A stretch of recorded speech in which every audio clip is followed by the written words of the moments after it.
Otros elementos. Juntas de dilatación. Las juntas de dilatación son elementos que permiten movimientos relativos entre dos partes de una estructura y cumplen las siguientes funciones: permitir la libertad de movimiento del tablero, dar continuidad a la carpeta de rodadura, evitar ruidos, vibraciones o impactos, permitir la evacuación de aguas superficiales. Las juntas del tablero deberán localizarse con respecto al espaldar y las aletas de los estribos. Asimismo, se pondrán juntas abiertas en donde el drenaje pueda desviarse y juntas cerradas o impermeables en donde la acumulación de residuos pueda generar problemas a los miembros y apoyos estructurales. Se pueden encontrar diferentes tipos de juntas de dilatación, las cuales pueden ser en goma reforzada, compuesta por una estructura de elastómeros vulcanizados, los cuales tienen unos perfiles metálicos y son instalados en el tablero por medio de anclajes químicos. Una de las características de este tipo de juntas es en la superficie del tráfico, la presencia de aberturas con el fin de permitir las deformaciones elásticas. Normalmente se utilizan juntas de goma para movimientos de 75 mm, pero se pueden encontrar juntas con mayores capacidades de movimiento, de 350 a 1600 mm. Estos son principalmente usados en viaductos de gran altura, donde se presentan movimientos longitudinales y transversales, así como en zonas sísmicas. Tipo peine o dentada. Son juntas las cuales poseen dos elementos metálicos en contraposición y que tienen una configuración dentada o en forma de peine, las cuales calzan entre sí, permitiéndole dar una continuidad al tablero. Puede ser necesaria la colocación de una canaleta bajo la junta con el fin de permitir el drenaje del agua, de esta forma impermeabilizar la abertura de la junta. Este tipo de juntas permite desplazamientos laterales limitados. El proceso constructivo de las juntas de dilatación, de acuerdo a lo estipulado por PCL Colombia, será el siguiente.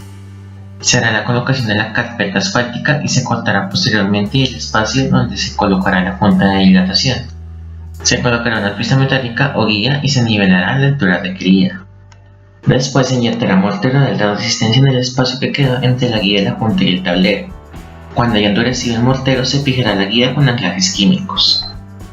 Posteriormente se coloca la junta del elastómero y se fija de la misma manera que las guías con anclajes químicos, para lo cual serán perforaciones para poder colocar los correspondientes pernos, los cuales se limpiarán con aire comprimido y se llenarán con un compuesto epóxico.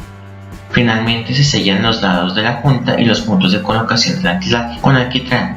De esta forma la junta quedará conformada, permitiéndole dar continuidad al puente. Apoyos. Los apoyos son elementos que permiten transmitir de forma adecuada las cargas de la superestructura a los elementos que conforman la infraestructura. Para puentes envoladizos, los apoyos van dispuestos en los estribos. Se pueden encontrar apoyos fijos y móviles. Su escogencia dependerá del diseño del puente.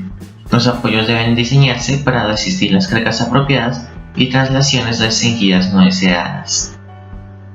La norma de puentes presenta la siguiente tabla, en donde se muestra la idoneidad de diferentes tipos de apoyos, con base a aspectos como movimiento, rotación y resistencia.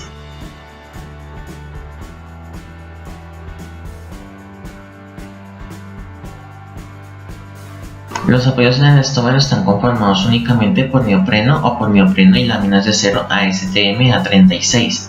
Son utilizados como aisladores sísmicos debido a que aumentan el periodo de vibración de la estructura, lo que permite disminuir la fuerza inercial generada por fuerzas sísmicas.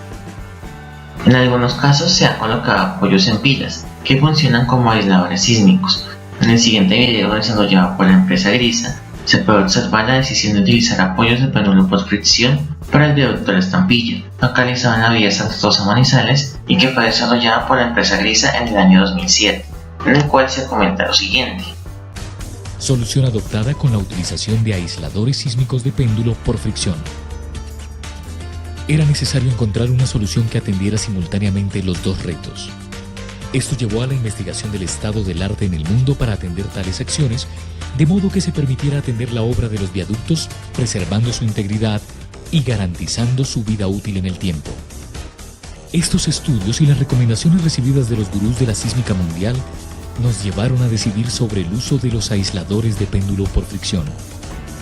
Elementos accesorios de aceros especiales producidos por EPS, Earthquake Protection System en California, Estados Unidos, los cuales al permitir los desplazamientos de la estructura apoyada sobre ellos, desplazándose sobre una superficie esférica cónica de un radio determinado, tal cual lo haría un péndulo con igual radio, determinaría el periodo de la estructura.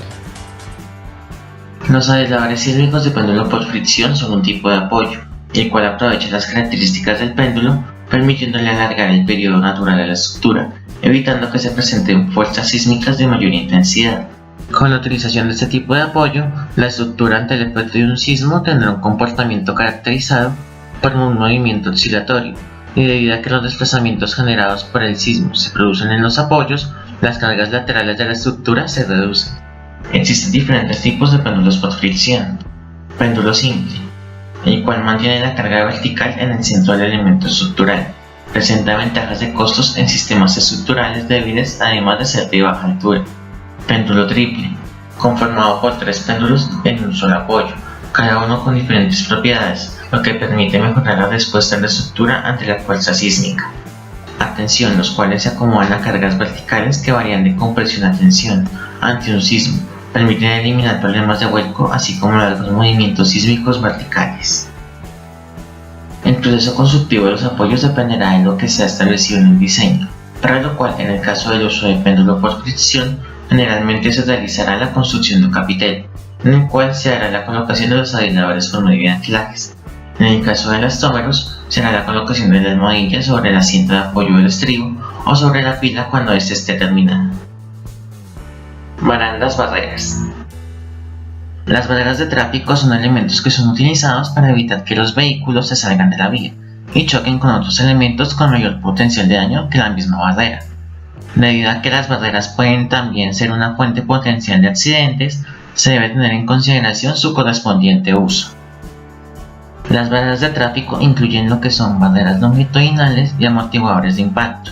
La función principal de las barreras longitudinales es de dirigir los vehículos errantes, y la función de los amortiguadores de impacto es la desaceleración de vehículos errantes. Las barreras longitudinales se encuentran a lo largo del borde de la carretera, parapetos de puentes o rieles. Este tipo de barreras son de 3 tipos: flexibles, semirrígidos o rígidos. La principal diferencia entre estos es la deflexión de la barrera cuando ésta recibe un impacto. A continuación se muestra un video de la empresa Metalesa, en el cual se realiza una prueba de resistencia de choque para una de las barandas que comercializa la empresa.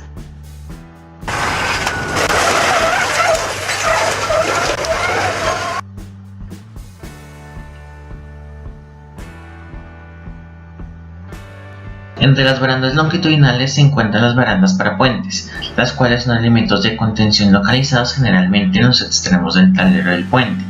Se deben usar barandas en los siguientes casos: cuando el puente será únicamente para tráfico carretero, baranda de tráfico vehicular; en carreteras de baja velocidad, barrera combinada; en carreteras de alta velocidad, ciclovía o vía peatonal; baranda para peatones o ciclistas en la parte externa y baranda combinada en la parte interna. Baranda de tráfico. Su función es direccionar y contener los vehículos que usan la estructura. Deben poseer un sistema de guardarrieles con el fin de dar resistencia lateral a un vehículo. La altura mínima determinada para barandas de tráfico será de 0.69 metros para la clasificación TL3, 0.81 metros para la TL4, 1.1 metros para la TL5 y 2.29 metros para la TL6. La altura mínima para barandas en concreto armado será de 0.69 metros, al igual que para barandas de concreto y acero, haciéndose una verificación mediante ensayos de choque. La norma colombiana de puentes TCP14 ha tomado unos niveles de ensayo con el fin de determinar el mejor sistema de barandas para el puente desde la TL1 para bajas velocidades hasta la TL6, presencia de camiones cisterna, etc.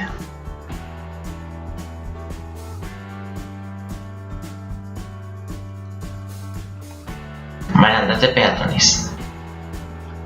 La altura mínima de barandas para peatones será de 1.1 metros, la cual será medida a partir de la cara superior del andén.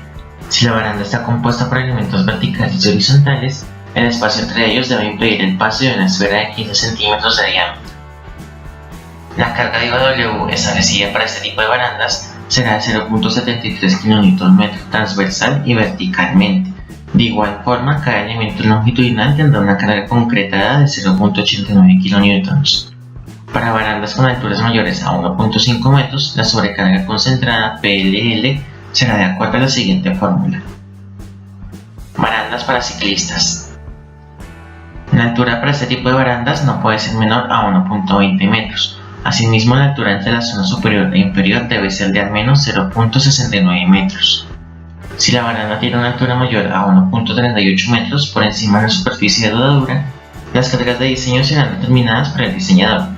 Si es menor a 1.38 metros, no deben ser menores a las descritas en barandas peatonales. El proceso constructivo para las barreras de tráfico y barandas se realizará teniendo en cuenta algunos aspectos. En el caso de que las barandas, si estos fueron tomados en cuenta en el diseño, son totalmente en concreto o mixta, concreto y elementos metálicos, se realizará primero el armado de refuerzos, para lo cual se dejarán los correspondientes pelos. Después se realizará la colocación de la formaleta y se pulirá en concreto. El retiro de la formaleta se realizará cuando el concreto haya fraguado.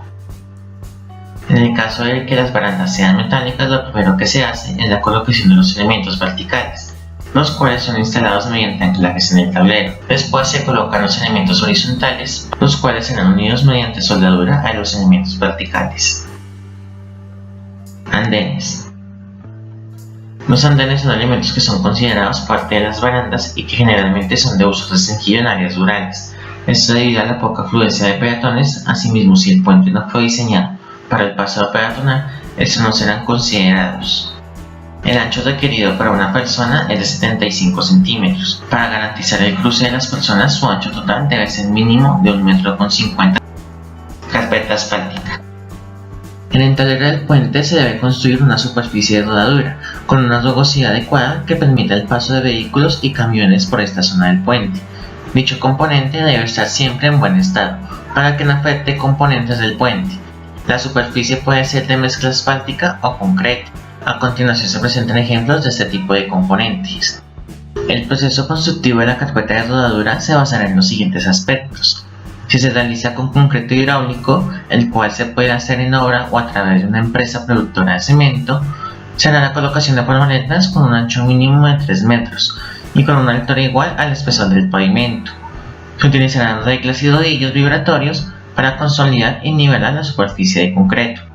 Si se utiliza concreto asfáltico o emulsión asfáltica, la cual se traerá de la planta productora, que tendrá una serie de aditivos para mejorar la adherencia. Se hará una limpieza de la superficie con arena para después con un carrotanque regador que aplicará la emulsión asfáltica para conformar la superficie de rodadura. La anterior información se basó en las siguientes referencias.